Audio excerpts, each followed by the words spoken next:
Hey and welcome, my name is Johannes, this channel is called the Uhren-Dantler and I'd like to heartily welcome you to a new video. And in this video we're gonna restore, as always, a watch, but maybe restore is a bit too much. Today we're gonna service a watch, and a really special watch. It's a Rolex Milgauss. And you can see here this watch has, I guess some kind of traces of wear over the past few years. I've looked up this watch and it's most likely from 2009. So it's 16 years old, and as you can see, yeah, it has been worn, and I must say, I really like that. I mean, the bracelet is still in a pretty good condition, but I like it if watches are worn and not just kept safe in the safe. And yeah, this is something which I'm really happy for. Watches are made to be worn, and they are, those timepieces are unique, and yeah, it's great if they are worn. But nevertheless, you can see there is some kind of dust and debris on the bracelet. You barely can read the serial number from the bracelet. And yeah, I think we're gonna restore the whole watch and the bracelet too. So maybe we are not able to remove all the scratches and dents, but I tried to bring it back into a new condition as much as possible. And yeah, this watch is really beautiful. The Milgauss is one of my absolute favorite watches out there. And first, let's check how the watch is running. And yeah, I mean, the rate is not too bad. The amplitude is really bad, but the rate is still good. The trace looks good. So this is a typical sign of a watch that simply needs a service. I don't expect anything serious issues or any serious issues on that watch.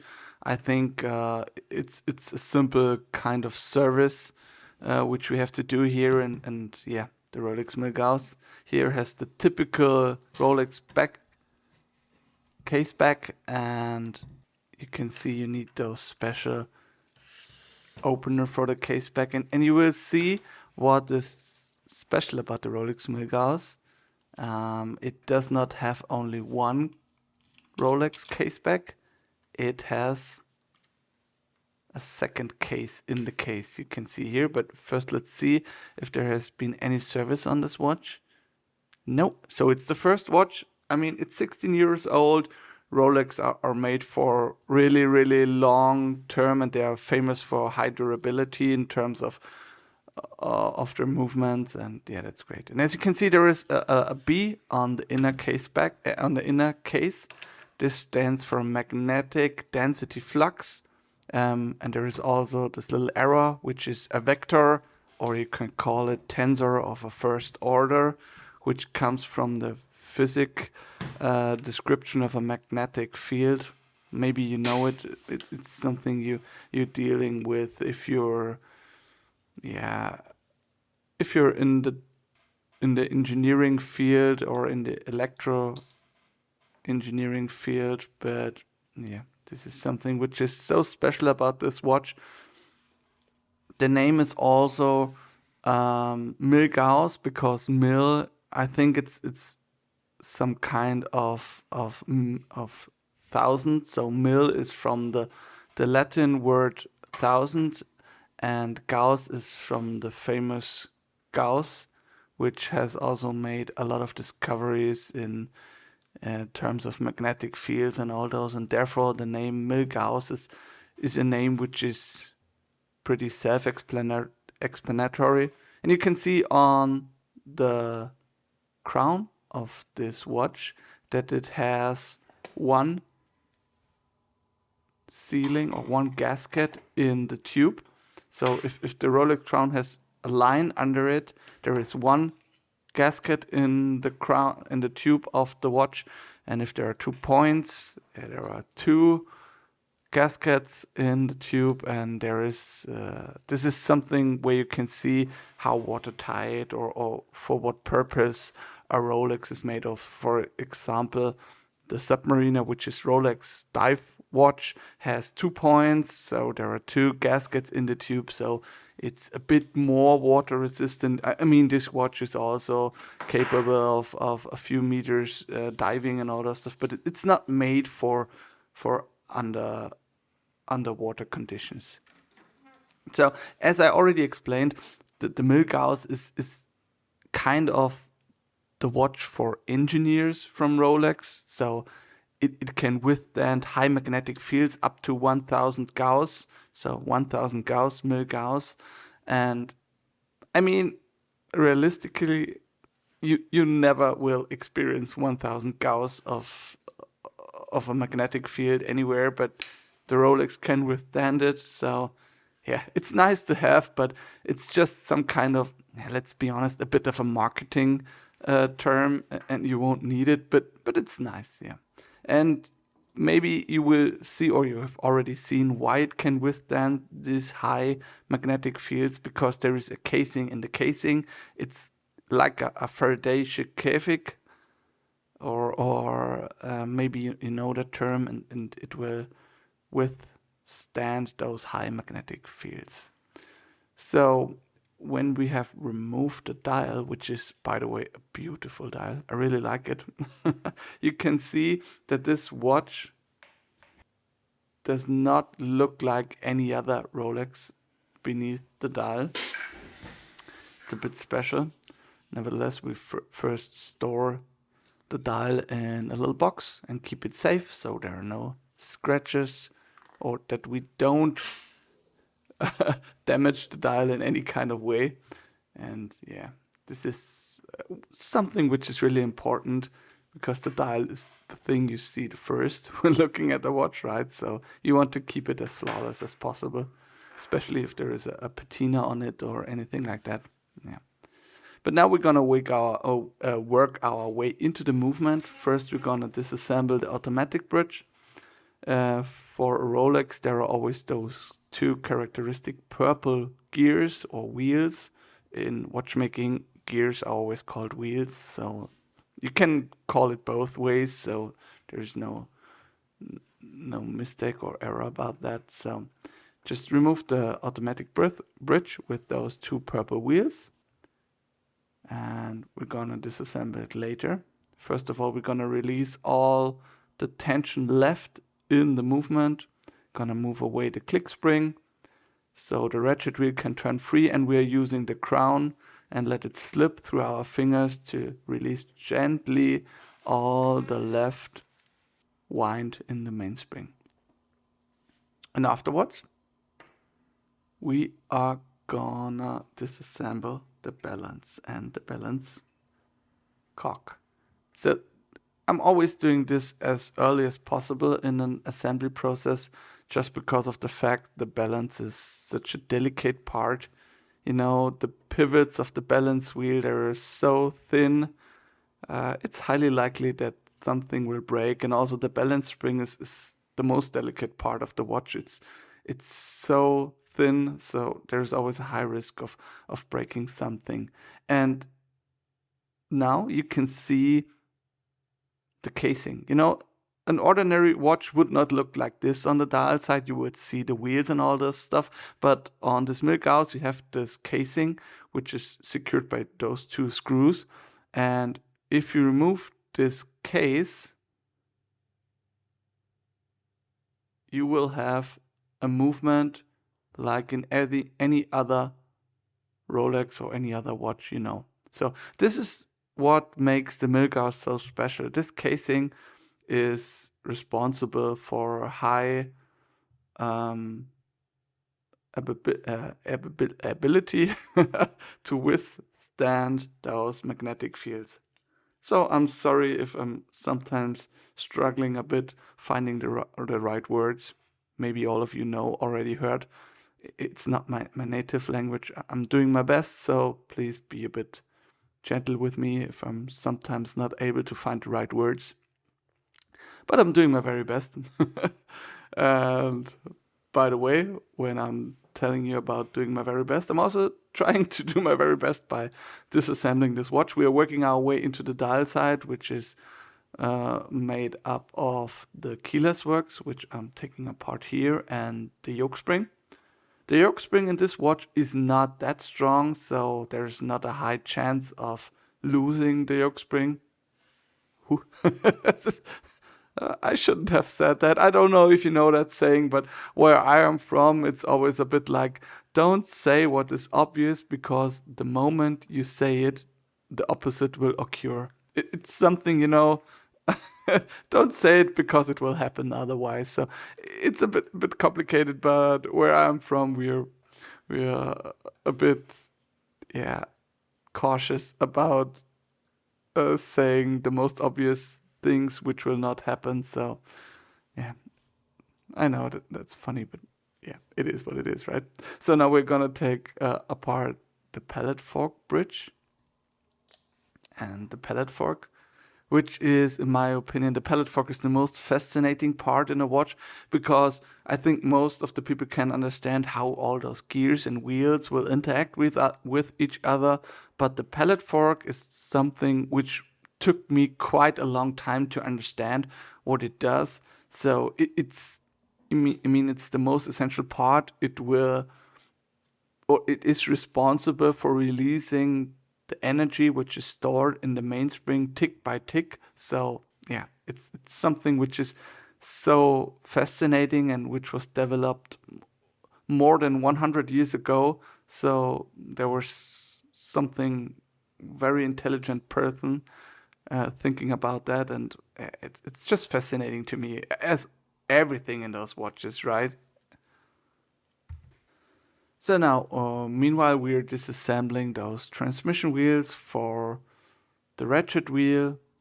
Mostly, if you wind your watch, you will turn your crown, and all those wheels will transmission the turning of your crown to the ratchet wheel, and the ratchet wheel is connected to the mainspring. So if you turn your crown, you will wind your ratchet wheel.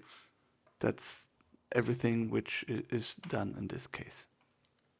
So now we're gonna disassemble the drive train bridge. Below the drive train bridge, there are the gears or the wheels for the drivetrain, as it's called.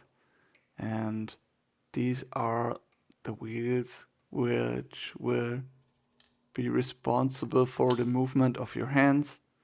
For example, this is the third wheel, the second wheel, the mainspring barrel, this is the fourth wheel, and the mainspring barrel is the first wheel. So they are called, or the names are coming from the order which the power from the mainspring goes through your movement, and so you can barely understand. So now we're gonna disassemble the mainspring barrel bridge with the mainspring barrel. And below that, there is also a little wheel which is responsible for the minute hand. It goes to the dial side, and on the dial side there will be the minute hand placed on this wheel. Yeah. And for this movement, there's something special. There's another bridge, and below this bridge there is positioned the so-called seconds hack. The seconds hack is the featured, it's this little golden part here, this one. This one is responsible if you pull out your crown, the golden part will touch your balance and your balance will stop moving. The whole purpose of this is, so if you're setting your time, so you're pulling out your crown and setting your time, the second or the watch will stop moving. This is just because of the fact you can set your time more accurate.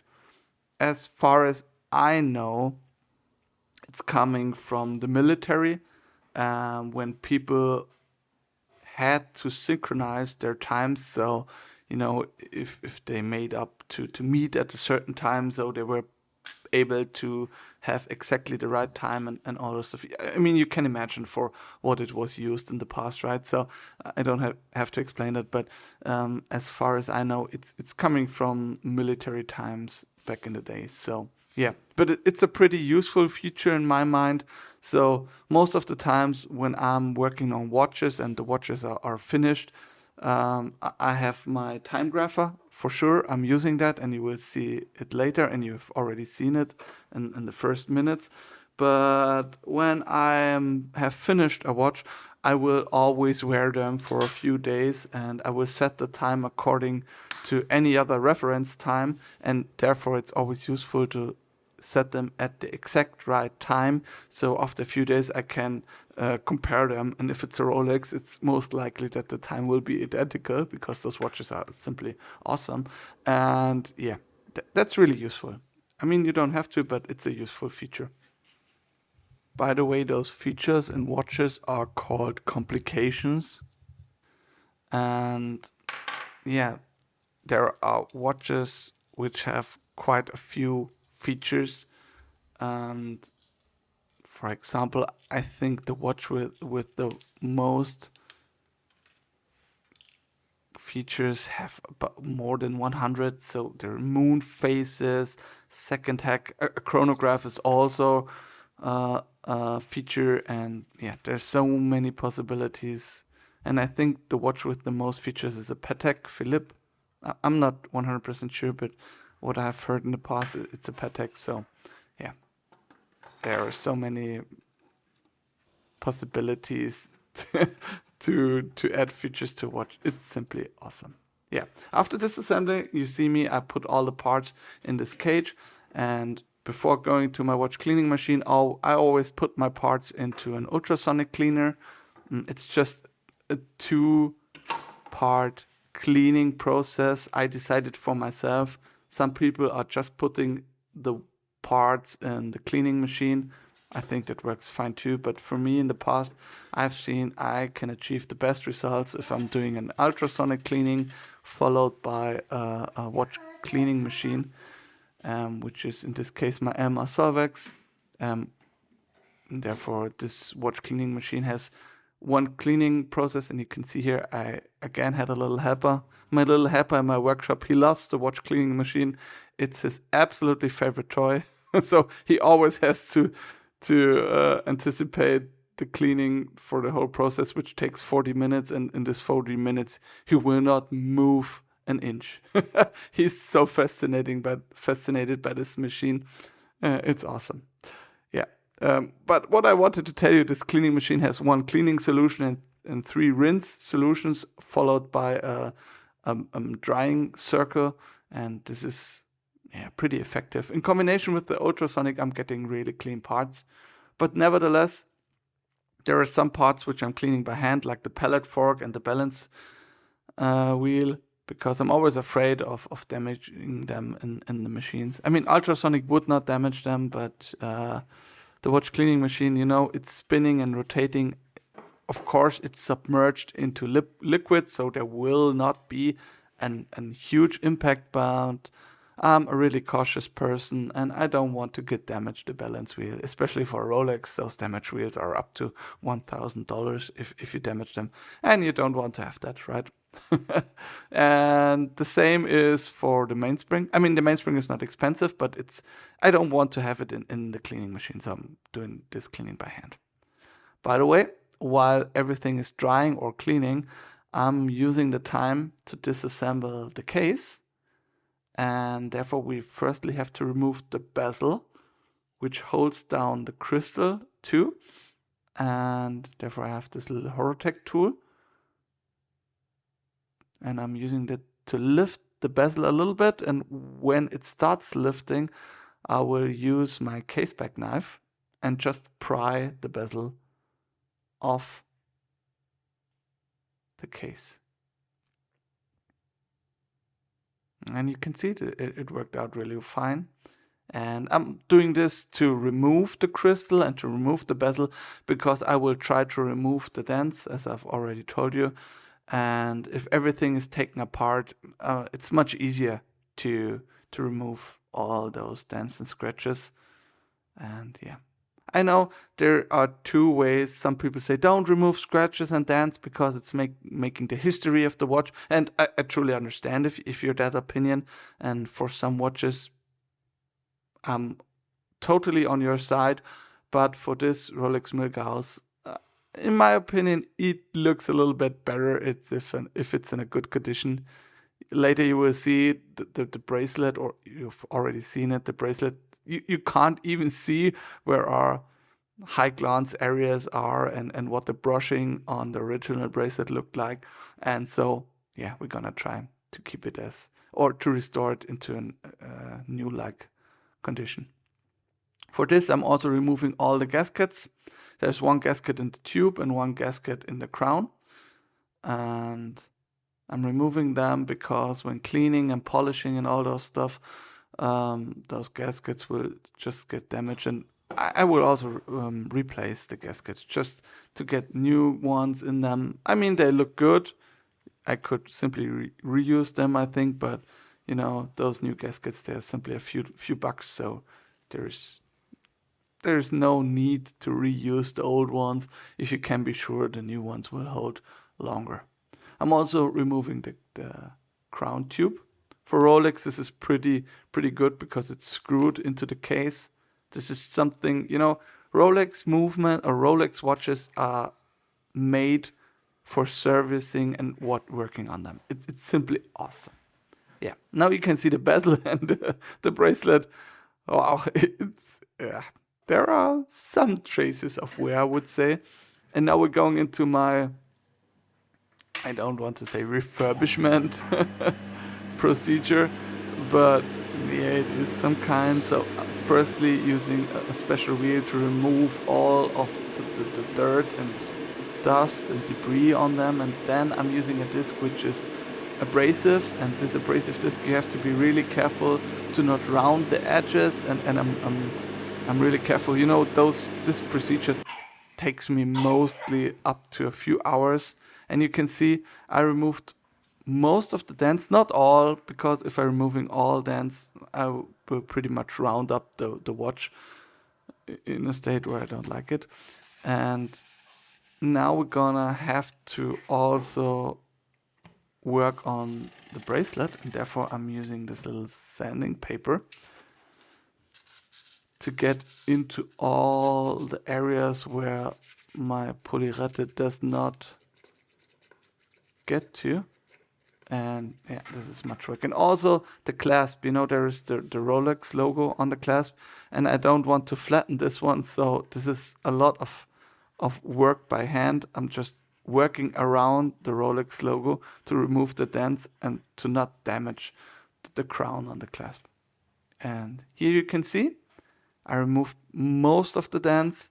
Now I'm just taping the areas which are not high glance areas, and afterwards we're using another special wheel and we will polish these high glance areas. I'm just using some kind of polish and then working my way around the casing and the bracelet. You know, this is a procedure which takes so many hours, and you can see, I think it's worth it, right? I always like these moments when you can see, okay, it really worked out. And now we have to get our eyes onto the areas of the bracelet where you don't have high glance areas, and we want to brush them. For this, I also have a special disc working around those areas, and I'm not only using these discs, I'm also using Scotch-Brite by hand, and just simply rub the bracelet across the Scotch-Brite. I have different sizes or different grids for the Scotch-Brite, and I'm just working my way through them. Afterwards, we can clean our case and bracelet also in the ultrasonic cleaner. I'm also using distilled water here with a special cleaner which is for jewelry. It's not expensive. It was, I think, $10 on Amazon or anything like that. So you can use nearly every cleaner you have, and I'm just putting all the reworked parts into my ultrasonic cleaner, letting them clean and dry, and afterwards you will see what the results look like.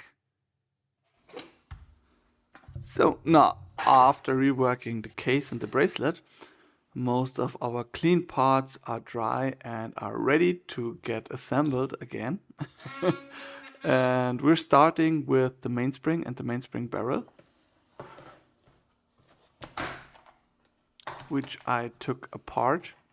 And here you can see how I'm trying to get the right size for my mainspring winders, which are maybe the most expensive parts in watchmaking if you start. You know, watchmaking is such a great hobby. I just can highly recommend it to everyone watching this video. I mean, most of you, or most of the people who are watching my videos are already into the hobby, I guess. I'm not sure. Maybe you can comment if you're just watching it for just of curiosity and interest, or if you're already into the hobby. I would really be interested.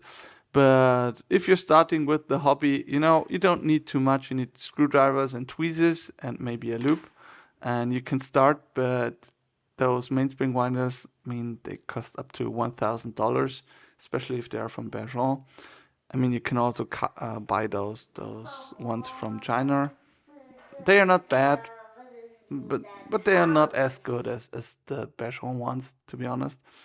And you can see if you have wound the mainspring back into the mainspring winders, you can set it back into the mainspring barrel. But before, we need to loop or grease the sides, the side walls of the mainspring barrels. For this one, I have this Kluber grease, which is really expensive. I paid, I think, $100 for 5 grams. So you can calculate it's nearly the price as for gold. So yeah, but it's not an investment, right? It's really expensive. There are so many expensive parts in watchmaking. You know, it's an awesome hobby, and I love it so much. I'm really deep into this hobby. But sometimes the costs, yeah, they're really high. Especially if you're just doing it as an amateur, like me, and you don't earn any money. But listen.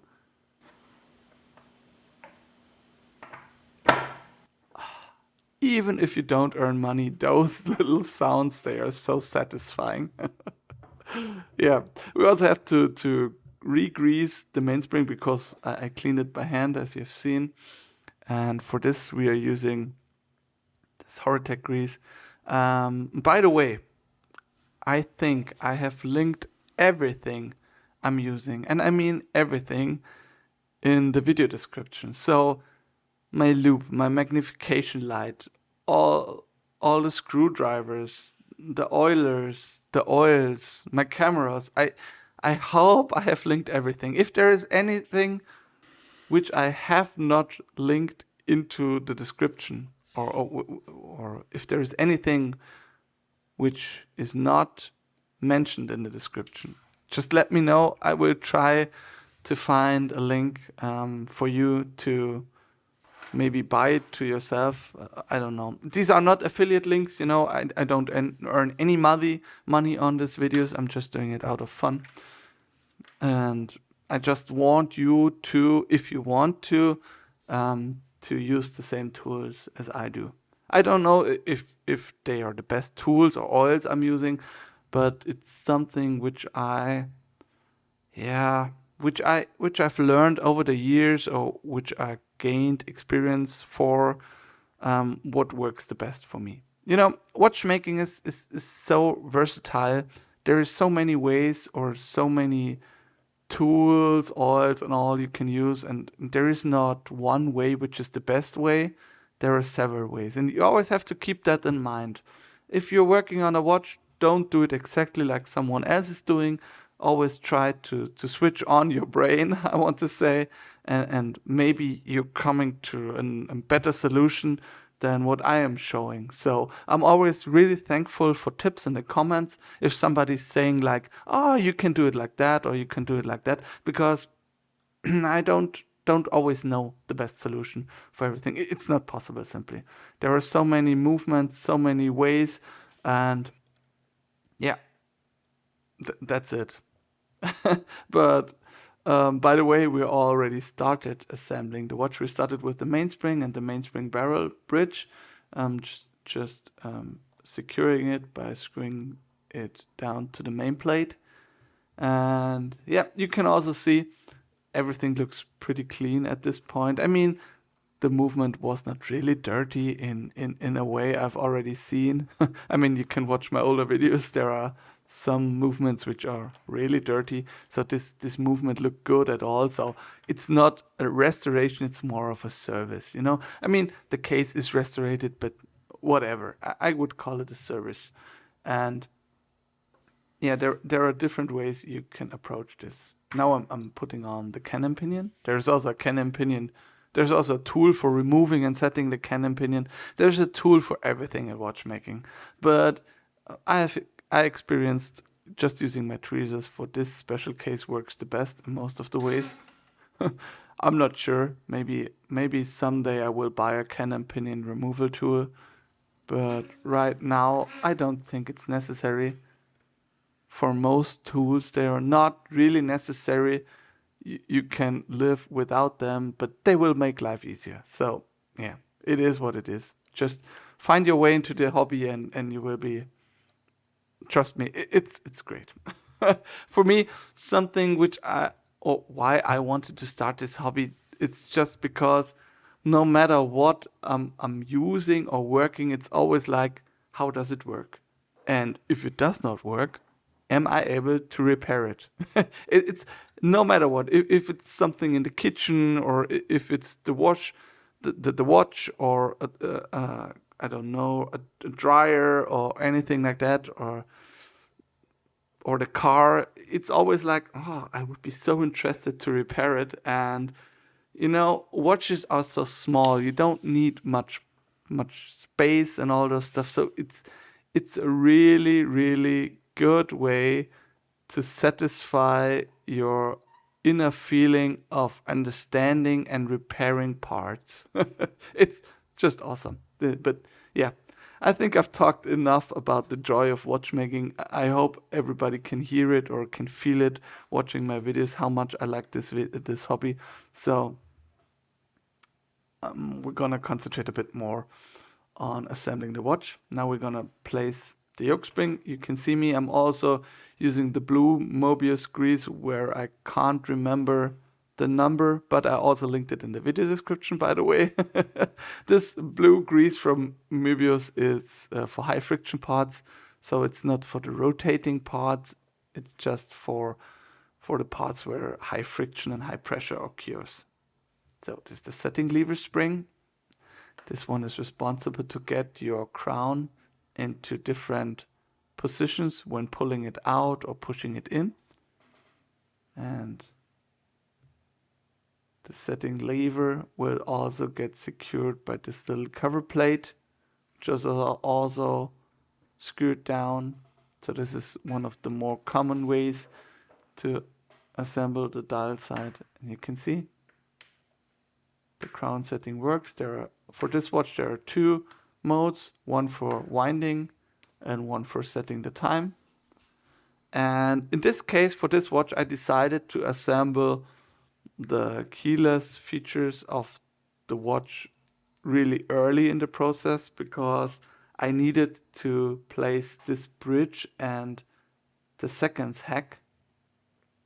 First of all, we're gonna assemble the transmission wheel, which will transmission the winding of your crown to the ratchet wheel. And afterwards, we're gonna place the seconds hack, and you can see it here. I need this little pin which comes from the keyless features, and so I had to install the keyless features first. For most of the other watches I'm working, I install the keyless features much later in the process, just because I don't need to. But for this watch, I just need to rethink a bit my whole process. And to be honest, before starting on this watch, I looked up other videos on YouTube to this movement, and also I was able to get my hands on an assembly guide for this Rolex 3131 movement. And you know, I'm always taking these videos and it always looks so straightforward, but in general or in reality, it's not like that. You have to work your way into a movement. You have to read, you have to get some information, maybe talk to other watchmakers and all those stuff. And you know, I already said it, but I will say it once more. I'm not a professionalist. I'm an amateur. So most of the movements I'm working on are pretty new to me. This does not mean I'm not feeling comfortable on them, because those Swiss movements, yeah, they have so many things common that if you worked on a lot of them, you will feel comfortable working on them. But you know, there are always small differences, and to me, it makes a lot of fun to work out this small difference. And by the way, you can see I'm placing the drivetrain bridge and it immediately fell into the right place. This is something which is, I will not say only for Rolex movements the case, but Rolex movements are so well made. It's easy. You know, Rolex, Omega, or ETA movements, they are so easy to assemble. There are other brands I worked on. It will take a bit more patience and concentration to get everything into the correct position. So yeah, for Rolex it just works. And by the way, you always see my automatic oiler. I'm always trying to oil all the positions where I think there is friction and movement. But as I already said, I have the manual for servicing this movement, so I can look it up because oiling is also described in this manual, and this makes it much easier. But what I wanted to say is, if you're working on a movement, just keep in mind you always have to be a bit patient before starting, get some informations, and this will help a lot. Yeah, that's all I wanted to say. So now we're gonna place the ratchet wheel. The ratchet wheel is placed on top of the mainspring barrel. That means if you're winding your watch, you will spin the ratchet wheel, and the mainspring barrel below cannot move freely because the pallet fork will lock it into one position. So while spinning your ratchet wheel, you will wind your mainspring, and the moment your watch starts ticking, so the balance wheel will start moving, this moment you will give the mainspring the opportunity to release its energy. So that's the whole principle of the watch, right? So this was what kept me initially into the whole watchmaking hobby, because I was simply not able to understand how it works. And yeah, it's simply awesome. In this case, you can see if I'm spinning the crown, the ratchet wheel will move and will also move the mainspring. And because there is no pallet fork installed yet, everything can move and you cannot wind your mainspring up to this point. I'm always trying to lubricate the drivetrain and the mainspring barrel at this point of the assembly, because I can move all the wheels freely and the oils will more or will faster settle into the correct positions and will lube the pivots better, in my opinion. But that's also something which is just from my experience.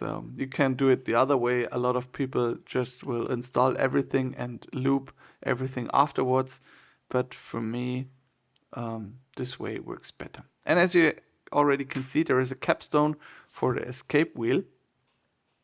And I'm oiling that by using Möbius 9010. It's also linked in the description, by the way.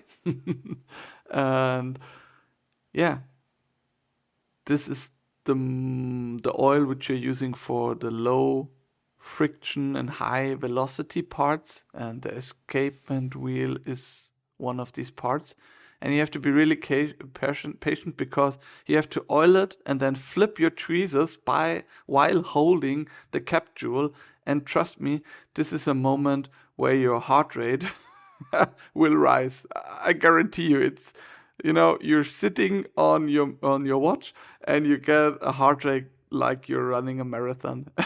It's something special about watchmaking. Yeah, you have to always be really, really calm and silent, and this is also a reason why I'm sometimes, while doing those commentaries on those watches, I'm so excited, because when I'm working on the watches, I cannot be excited. I have to be calm, I have to be silent, I have to be really, really focused, and there is no room for enthusiasm and joy.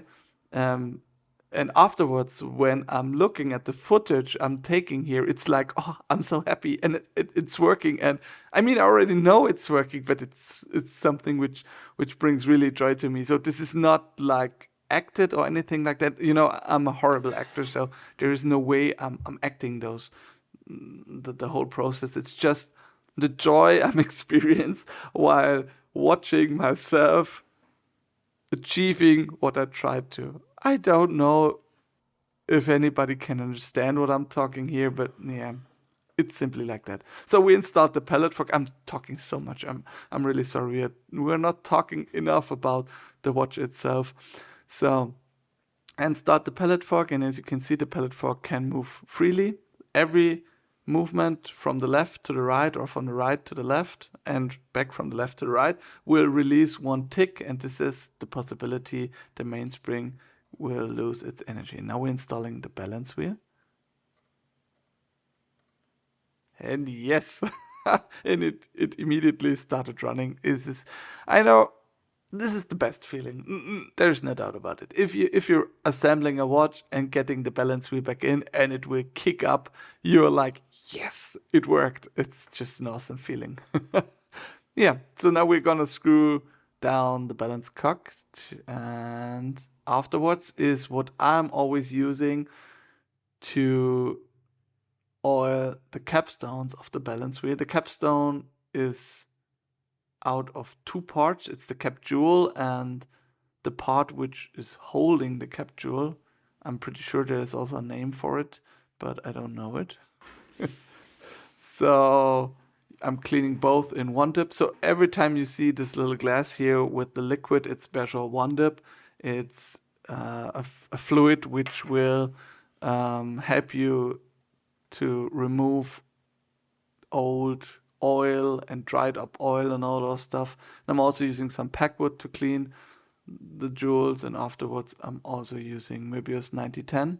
I'm using most likely 3 different oils. So one is the Möbius 9010. It's this oil I'm using for the cap jewels, and then there is this reddish or red-like oil, which is Möbius 1300, and I'm using a special oil for the pallet fork. You will see me using in a few seconds, because after oiling the cap jewels, I'm also doing this for the bottom cap jewel, by the way. After oiling the cap jewel, I'm also using oil on the pallet fork, but only on one side, on the exiting part of the pallet fork, and then I will move the pallet fork a few times to spread the oil, and afterwards we can check how the watch is running.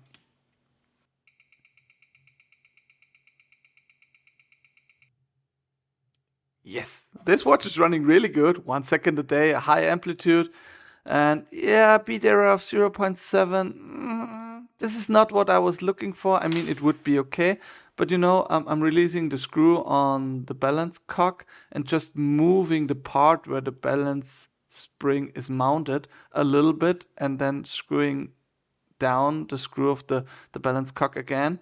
So we just move the position, and now you can see beat error of 0.0, a rate of 1 second or 0 second a day, and 280 degrees of amplitude. This is something which is awesome.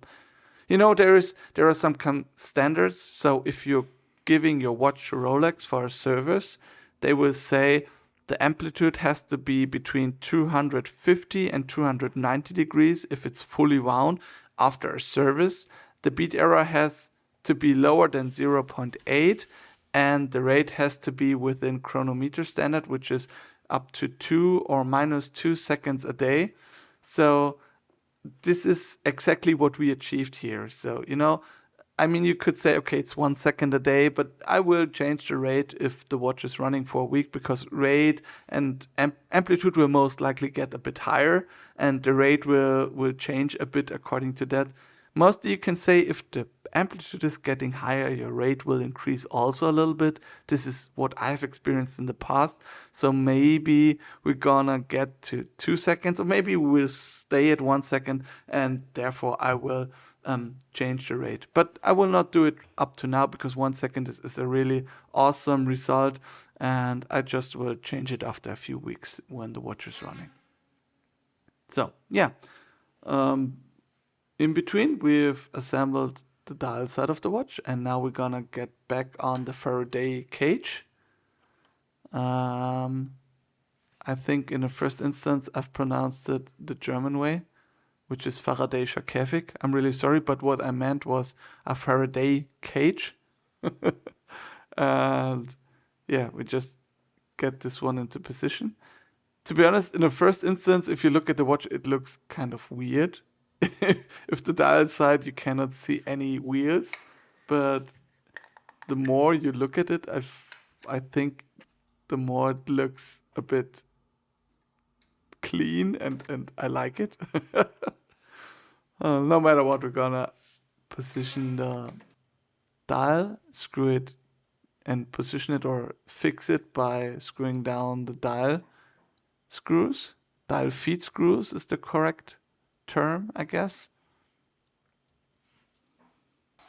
And now the dial is on, and now we can set the hands back on the dial, starting with the hour hand. To be honest, the hour hand, you can position it in any way you want, because you can change the time after setting the first hand. I'm always doing it to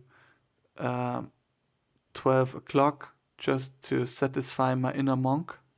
I don't know if you know monk, but yeah, I have a really strong inner monk. But no matter what, positioning the minute hand. This one you have to align to the hour hand. I mean, you can take each hour you want.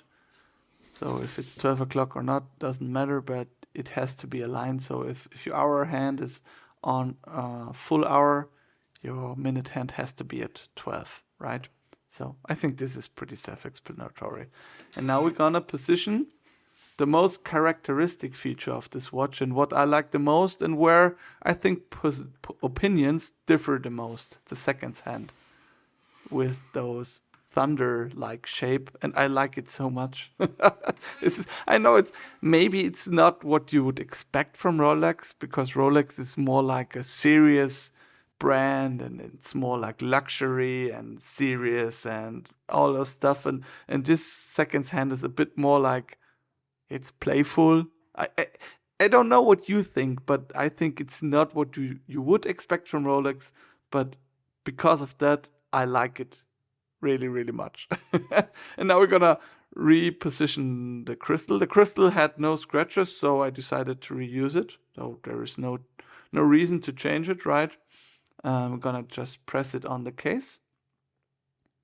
I have two different presses for my casings, one for the crystals and one for the bezels, simply because the bezels are mostly likely of metal, and I don't want to have metal on metal. So I have this press here, which I modified a bit by myself with those plastic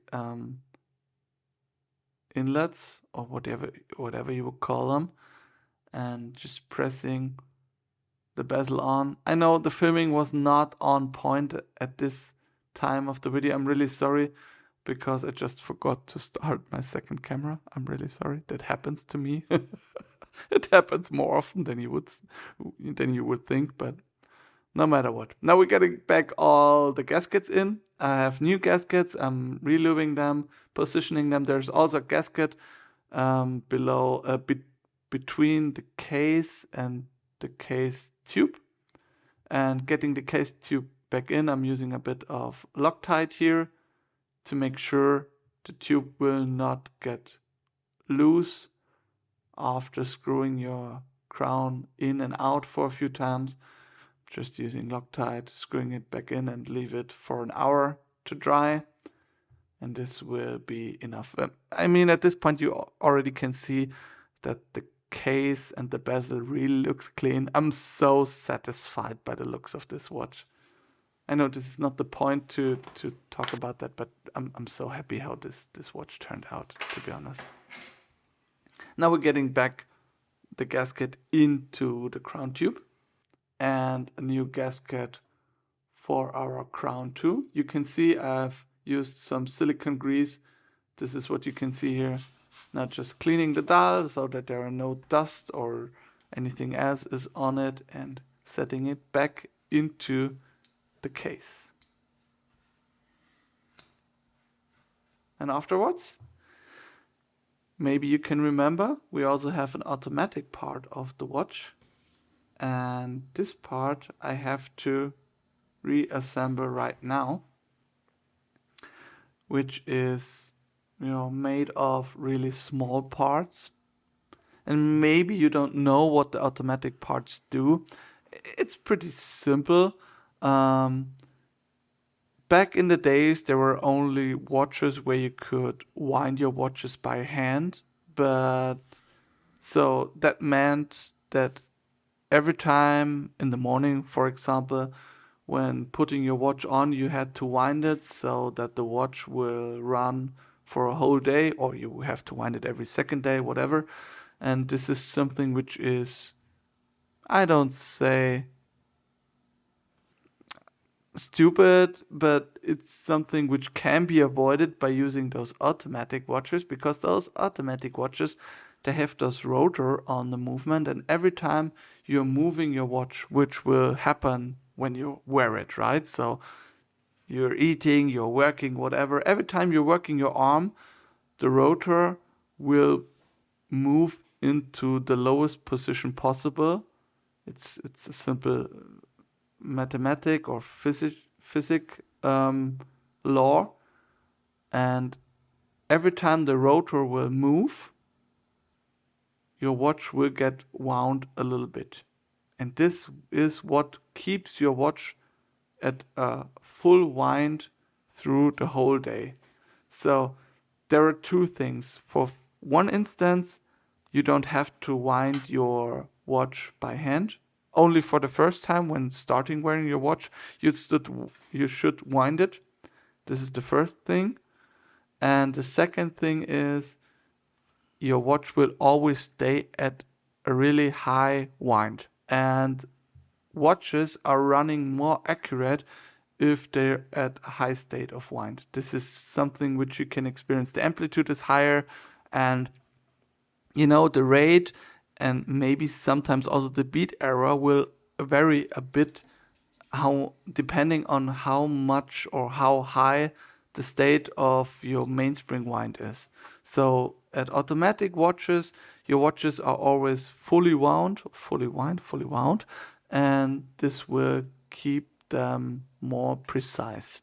Yeah, this is something which a lot of people, I think, forget, but this is a big advantage of those automatic watches. And here you can see me installing the rotor. This is what will move and will always spin, and it should spin really freely. I'm just fixing it by putting away the mechanism on the backside of the automatic bridge. And then we can reinstall the inner case back for the Faraday cage. You also need the case back opener or closer for Rolex for this cage, as you have already seen in the beginning. A new gasket for the case back. I also relooped it, install it, and afterwards just cleaning the case. And this case or this watch has had no service in the past, but there are scratches on the case back of the Faraday cage, and I think they are because somebody opened the watch to see if it's a real Rolex. That's my explanation for this. Afterwards, we test if the watch is waterproof, and it is.